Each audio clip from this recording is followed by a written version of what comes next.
नमस्कार, KP news 24/7 में आप सभी का स्वागत है। मैं हूं पूजा आपके साथ। आइए सबसे पहले देखते हैं मुख्य समाचार। बीदर डिस्ट्रिक्ट यूथ कांग्रेस के पदाधिकारियों और सदस्यों ने Bidar district Waqf advisory committee के चेयरमैन व एनएसयूआई के नेशनल कोऑर्डिनेटर मोहम्मद फिरोज खान के साथ बगदाल शरीफ की दरगाह का किया दौरा। कर्नाटक के मुख्यमंत्री सिद्धरामैया के 11 एथलीटों को नौकरी के प्रस्ताव पत्र कागज पर ही रह गए। कर्नाटक के मंत्री राजन्ना ने कहा कि कांग्रेस के राज्य प्रमुख के रूप में शिव कुमार के पद पर स्पष्टीकरण के लिए हाईकमान से किया गया अनुरोध। लव जिहाद और जबरन धर्मांतरण रोकने की तैयारी, महाराष्ट्र सरकार ने बनाई उच्च स्तरीय समिति। यूपी के प्रयागराज में बस और बोलेरो की खौफनाक टक्कर, 10 की मौत, 19 गंभीर रूप से घायल। अब समाचार विस्तार से।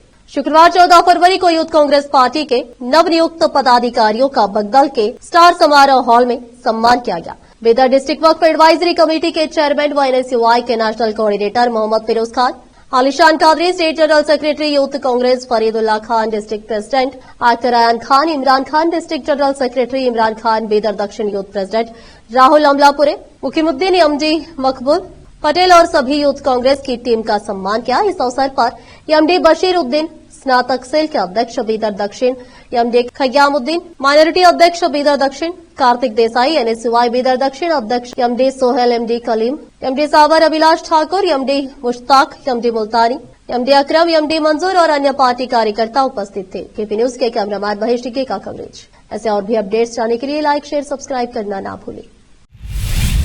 स्टेट व बीदर डिस्ट्रिक्ट के यूथ कांग्रेस पदाधिकारियों और सदस्यों ने Bidar district Waqf advisory committee के चेयरमैन व एनएसयूआई के नेशनल कोऑर्डिनेटर मोहम्मद फिरोज खान के साथ बगदाल शरीफ की प्रसिद्ध दरगाह हजरत अब्दुल कादर शाहगंज सवाईगंज बख्श बादशाह नागौरी बगदाल का दौरा किया और साहिब किबला शाह खलीफा डॉक्टर अलहाज मोहम्मद इदरीस अहमद कादरी से मुलाकात की। इस अवसर पर Alishan Qadri state general secretary youth Congress Faridullah Khan, district president Akhtar Ayan Khan, Imran Khan district general secretary, Imran Khan Bidar Dakshin youth president Rahul Amlapure, Muqimuddin MD Maqbool Patel और सभी यूथ कांग्रेस की टीम उपस्थित थी। इस अवसर पर साहिब किबला ने सभी का शाल और फूलमाला पहनाकर सम्मान किया और सभी की जीत पर बधाई और शुभकामनाएं दी। केपी न्यूज के कैमरामैन महेश टिक्की का कवरेज। ऐसे और भी अपडेट्स जानने के लिए लाइक, शेयर, सब्सक्राइब करना ना भूलें।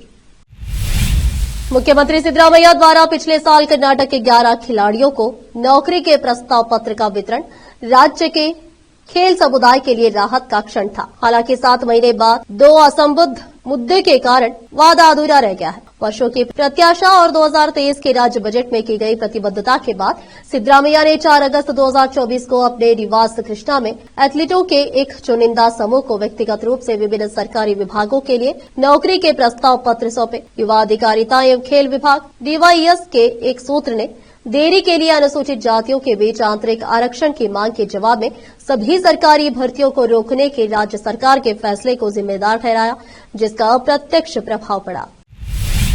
सहकारिता मंत्री के एन राजन्ना ने शुक्रवार को दोहराया कि कांग्रेस आला कमान को पता है कि मौजूदा प्रदेश अध्यक्ष डीके शिव कुमार का कार्यकाल खत्म हो गया है। उन्होंने कहा कि उन्हें पूरा भरोसा है कि पार्टी का शीर्ष नेतृत्व नए अध्यक्ष की नियुक्ति पर सही समय पर सही फैसला लेगा।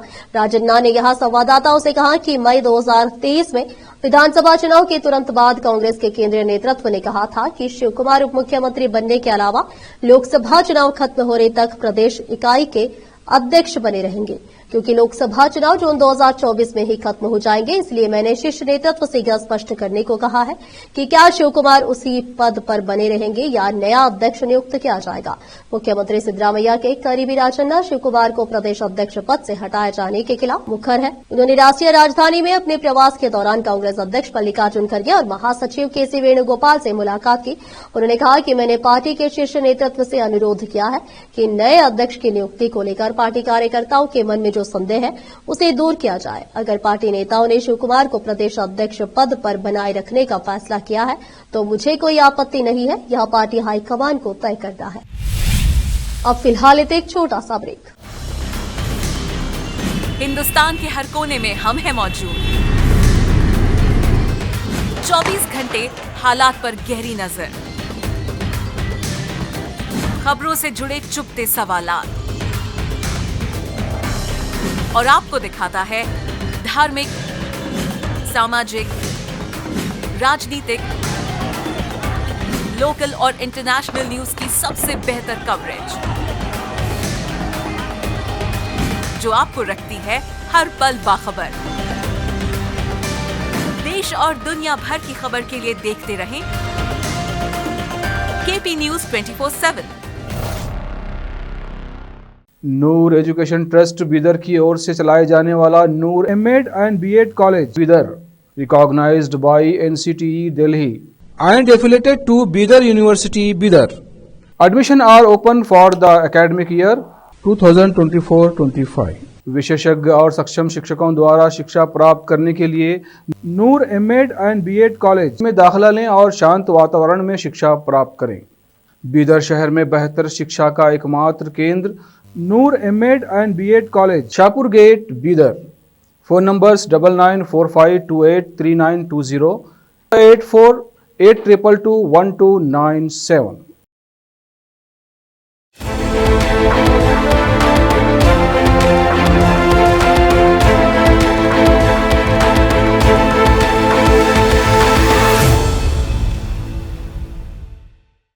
ब्रेक के बाद आप सभी का स्वागत है। आइए देखते हैं देश के अन्य समाचार। महाराष्ट्र सरकार ने भी अब लव जिहाद और जबरन धर्मांतरण के खिलाफ कार्रवाई की तैयारी शुरू कर दी है। इसके लिए सरकार ने एक 7 सदस्यीय समिति का गठन किया है। यह समिति लव जिहाद और जबरन धर्मांतरण रोकने के लिए कानूनी उपाय सुझाएगी। इस समिति के अध्यक्ष महाराष्ट्र के डीजीपी को बनाया गया है। बता दें कि कई अन्य राज्यों में भी कथित लव जिहाद और जबरन धर्मांतरण रोकने के लिए राज्य सरकारों ने कदम उठाए हैं और अब इस कड़ी में महाराष्ट्र भी शामिल होने जा रहा है।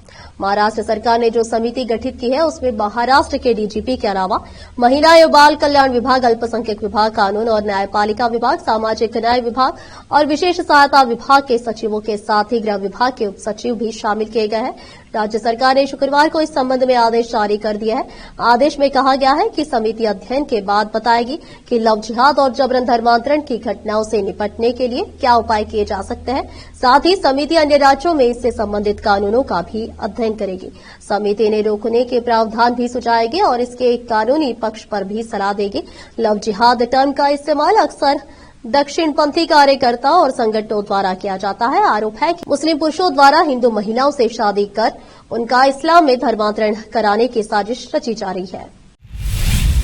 उत्तर प्रदेश के सीतापुर में देर रात प्राचीन काल से हाईवे के किनारे बनी मस्जिद और मंदिर को बुलडोजर से ढहा दिया गया। पुलिस और प्रशासन की मौजूदगी में सेतु निगम ने सर्विस लाइन को बनाने के दौरान रास्ते में पड़ने वाली दोनों इमारतें जमींदोज कर दी। दोनों समुदायों के पक्षों की सहमति के बाद प्रशासन ने यह कार्रवाई की गई है। देर रात तक चली इस बुलडोजर की कार्रवाई को देखने के लिए भारी भीड़ जमा रही। यह पूरा मामला सिधोली कोतवाली इलाके के कस्बे का है। मस्जिद और मंदिर पर बुलडोजर चलाने के दौरान किसी भी अप्रिय घटना से निपटने के लिए बड़ी संख्या में पुलिस को तैनात किया गया था। बता दें कि नेशनल हाईवे दिल्ली लखनऊ मार्ग पर बन रहे ओवरब्रिज निर्माण के दौरान बनने वाली सर्विस लाइन में दोनों प्राचीनतम इमारतें बाधा बन रही थी। बताया जाता है कि वर्ष 1899 से स्थापित मस्जिद और मंदिर बीच रास्ते में आ रहे थे, जिसे अधिकारियों ने हटवाने का प्रयास किया था। इस दौरान दोनों ही समुदाय के विरोध को देखते हुए न तो मस्जिद ही तोड़ी जा सकी और न ही मंदिर को तोड़ा जा सका। बाद में अधिकारियों ने दोनों ही पक्षों के लोगों से बातचीत की। यह वार्ता कई राउंड चली। इस वार्ता में प्रशासन और सेतु निगम के अधिकारियों ने मंदिर और मस्जिद को हटाकर दूसरी जगह बनवाने का आश्वासन दिया। इस आश्वासन के बाद दोनों ही पक्ष मंदिर और मस्जिद को हटवाने के लिए राजी हुए, जिसके बाद देर रात अधिकारियों व भारी पुलिस बल की मौजूदगी में मंदिर और मस्जिद को हटाने की कार्रवाई की गई।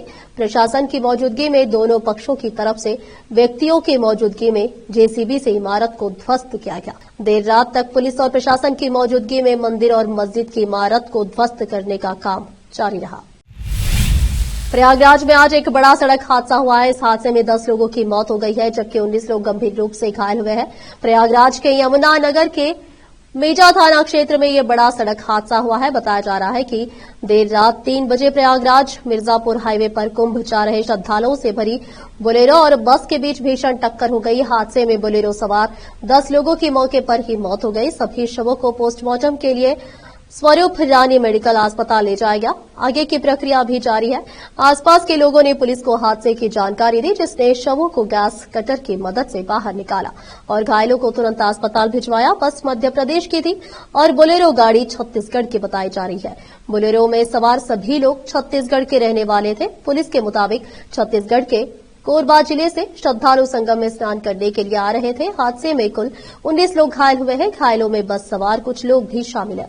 सभी को इलाज के लिए अस्पताल में भर्ती कराया गया है। बस में सवार सभी श्रद्धालु मध्य प्रदेश के राजगढ़ जिले के रहने वाले हैं। डीसीपी यमुनानगर विवेक यादव ने सड़क हादसे की पुष्टि की है। मुख्यमंत्री योगी आदित्यनाथ ने मिर्जापुर प्रयागराज हाईवे पर हुए सड़क हादसे का संज्ञान लेते हुए अधिकारियों को जरूरी निर्देश दिए हैं। सीएम योगी ने मृतकों के शोक संतप्त परिजनों के प्रति संवेदना व्यक्त की है।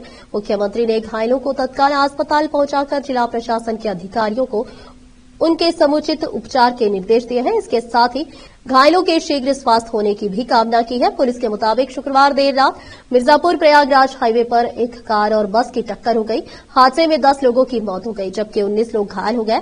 डीसीपी यमुनानगर विवेक चंद्र यादव ने मीडिया से बताया कि छत्तीसगढ़ से महाकुंभ में श्रद्धालुओं को ले जा रही कार और बस की टक्कर में 10 लोगों की मौत हो गई। दिल्ली में के पूर्व सीएम और आम आदमी पार्टी के संयोजक अरविंद केजरीवाल की मुश्किलें बढ़ती दिख रही है। दरअसल सेंट्रल विजिलेंस कमीशन ने दिल्ली सीएम आवास के नवीनीकरण और लग्जरी चीजों की खरीद के लिए अरविंद केजरीवाल द्वारा कराए गए खर्च की जांच करने का आदेश दिया है। आपको बता दें कि भारतीय जनता पार्टी के विधायक विजयेंद्र गुप्ता ने मुख्यमंत्री आवास पर किए गए खर्च की शिकायत की थी। इस शिकायत पर ही कार्रवाई करते हुए ये आदेश जारी किए गए हैं। सीवीसी ने CPWD को मुख्यमंत्री आवास में किए गए नवीनीकरण और लग्जरी पर किए गए खर्च की जांच करने को कहा है। आपको बता दें कि विजयेंद्र गुप्ता ने दिल्ली के उपराज्यपाल VK सक्सेना को भी इसे लेकर पत्र लिखा था। उन्होंने पत्र के माध्यम से पूर्व मुख्यमंत्री अरविंद केजरीवाल के 6 फ्लैग स्टाफ रोड स्थित सरकारी आवास पर अवैध निर्माण और नियमों के घोर उल्लंघन के खिलाफ तत्काल कार्रवाई की मांग की थी। साथ उपराज्यपाल VK सक्सेना से आग्रह किया था कि संपत्ति को उसकी मूल स्थिति में बहाल किया जाए और आसपास की सरकारी संपत्तियों पर अतिक्रमण को बिना देरी के हटाया जाए। अर्जी को लिखे अपने पत्र में विजयेंद्र गुप्ता ने आरोप लगाया था कि दिल्ली के पूर्व मुख्यमंत्री अरविंद केजरीवाल ने सार्वजनिक धन का उपयोग करके अपने आधिकारिक आवास को शीश महल में बदल दिया, जो पूरी तरह से अवैध और अनैतिक था। ऐसे में संपत्ति को उसकी मूल स्थिति में बहाल किया जाए और आसपास की सरकारी संपत्तियों पर अतिक्रमण को बिना देरी के हटाया जाए। अब फिलहाल लेते एक और छोटा सा ब्रेक। हिंदुस्तान के हर कोने में हम हैं मौजूद। 24 घंटे हालात पर गहरी नजर, खबरों से जुड़े चुपते सवालात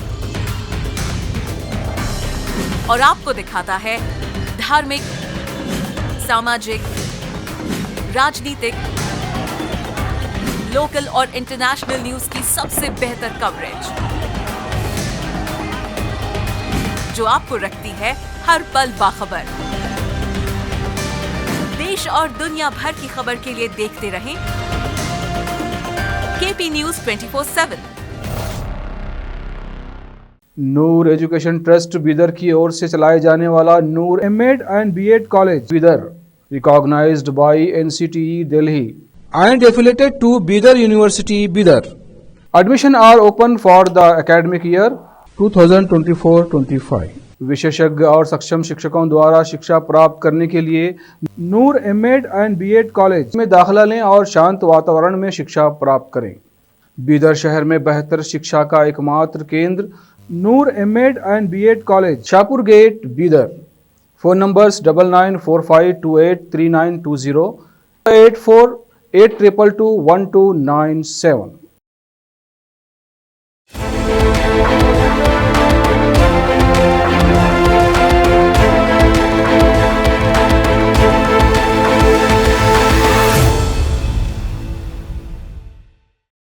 ब्रेक के बाद आप सभी का स्वागत है। आइए देखते हैं देश के अन्य समाचार।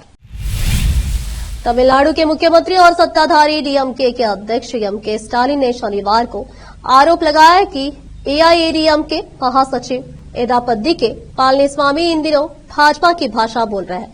उन्होंने आरोप लगाया कि भाजपा और AIADMK मिले हुए हैं। स्टालिन ने केंद्रीय बजट में तमिलनाडु की अनदेखी करने का भी आरोप लगाया और कहा कि बीते कुछ वर्षों से राज्य को कोई फंड नहीं मिला है। दरअसल हाल ही में एआईएडीएम के महासचिव के पळनीस्वामी ने कहा था कि दिल्ली विधानसभा चुनाव के नतीजे इंडी गठबंधन के लिए बड़ा झटका है। जब पळनीस्वामी के बयान पर सीएम स्टालिन से प्रतिक्रिया मांगी गई तो उन्होंने कहा कि मैं पहले ही कह चुका हूं कि पळनीस्वामी का बयान देखकर लगता है कि यह भाजपा का बयान है।